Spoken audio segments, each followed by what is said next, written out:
Hey, this is Blaze coming to you from Skid Row Films here in the heart of Skid Row. I have the opportunity today to do a very short, in-depth interview with Jean. What's your last name, Jean? Jean Givan. Jean what? Givan. Givan. What an interesting name. Where are you from? I was born and raised in New York. New York. Hey, I'm a Brooklynite, so this is my home girl, I guess. So we're going to speak to Jean today. First, let me just say where I met Jean, we did a very interesting show called Voices, the Women of Skid Row, where we wanted to give more insight into what the women of Skid Row actually represent, rather than the stereotype of all women that come to Skid Row are ignorant, drug addicts, hookers, or whatever you might want to call it.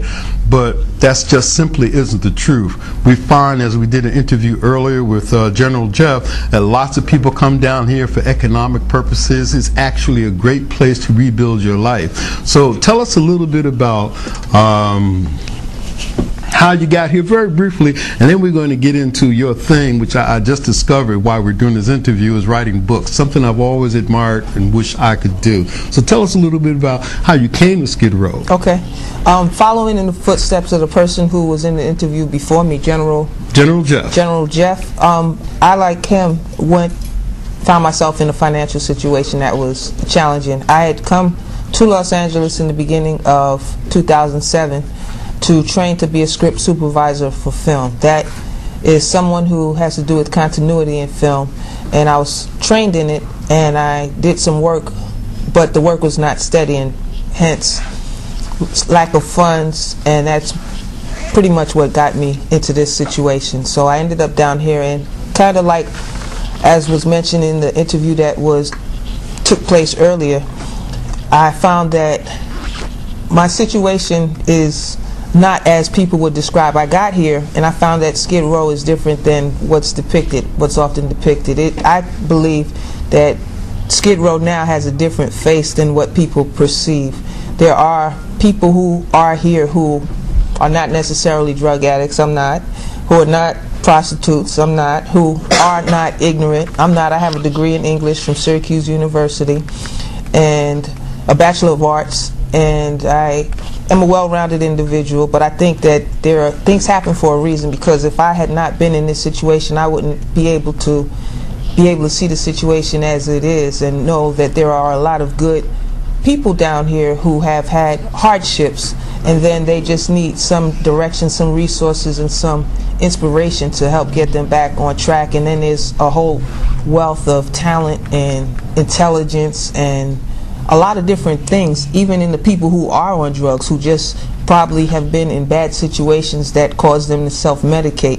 That sounds to me like another book coming on. Well, it'll probably be a book, a TV series, something. Yo, she want to go with the TV series. I love that. Movie. You know, I just wanted you to say it enough. I don't want people to know everything about you. I want to leave a little mystery. No, but you are a script writer. You are a writer. You are, a graduate, Syracuse. I lived in Albany, New York for a while, okay. So I know a great deal about upstate New York. Is so much different than city of New York. Anywhere outside of the 5 boroughs is like country. Right. It's amazing. I'm talking rednecks, horses, cows, apples, all that. So yeah, Syracuse is a very beautiful place, though, and a prestigious school, a very good school. A private institution, a good place for academic learning, but then also you have other social aspects that come into the college life, and it really served its purpose as far as being a fine institution for education for me. Okay, so now I was overlooking her shoulder, looking at her laptop, and realizing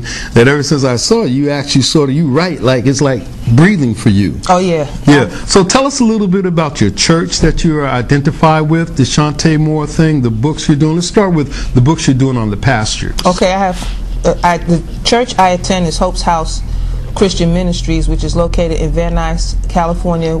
We're in the process of a move to Granada Hills, and my pastors, there are 3 pastors. There's Pastor Charles Humphrey is the senior pastor, and his wife Andrea Humphrey and Robert Hill pastor together with him. So it's in essence a type of trinity. It's 3 of them, everybody with their own distinct individual branches. But the books I'm working on are sermons that they have preached. I was commissioned by Pastor Rob to do something for Pastor Dre, which is Andrea Humphrey, and Pastor Chuck, Pastor Charles Humphrey, Pastor Dre's book is called Fighting for My Life. Pastor Charles Humphrey's book is called Content, Complacent, or Captivated.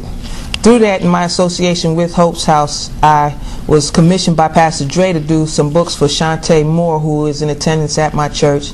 She's on the praise team, and her husband, Kenny Lattimore, is one of the elders at our church. And they're not in any way celebrities at church. They're really heart-warming, loving God people who serve and have a passion for people and who have a passion for God and really serve God and are not seeking celebrity status. They really are after God. But the book that I'm working on for Shantae is actually a book about her pursuit of God, and the title of that book is called My Quest for God's Face. Let's give a little insight. There's a lot of people that aspire to be writers. How do you prepare for that? Do you interview her? How do you prepare? What I did with Shantae is I had been working on another book for her because she has a group of young women that she deals with in our church, and I had done, Pastor Dre commissioned me to write that book. Basically what happened is they had sessions of conversation, talks among themselves that were recorded, and I transcribed the sessions. And it goes beyond just transcription, because if it was just transcribed it would pretty much be boring, because sometimes when you're talking it's repetitive. But God has blessed me. Again, I do have a formal degree in English from Syracuse University, so I have a broad background and understanding of fine literature. So I am able to bring to the table a certain kind of skill set that, you know, somebody who just sits down and writes might not understand. Writing is a craft that takes time to hone and develop.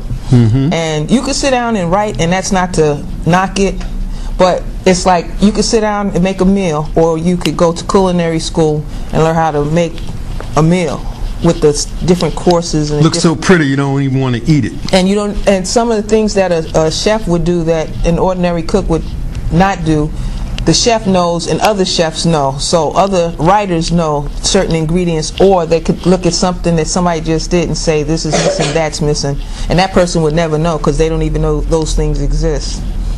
I got you. And so, tell us a little bit about, what was the name of the first book, Fighting for Your Life? Fighting for Your Life. What's that about? It sounds like something I'd like to know about.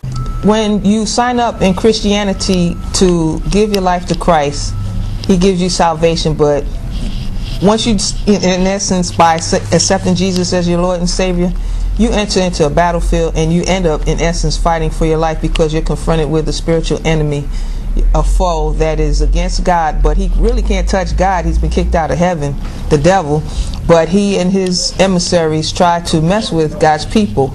And so that's what you're doing. You're dealing with battles, a victory actually that's already been won.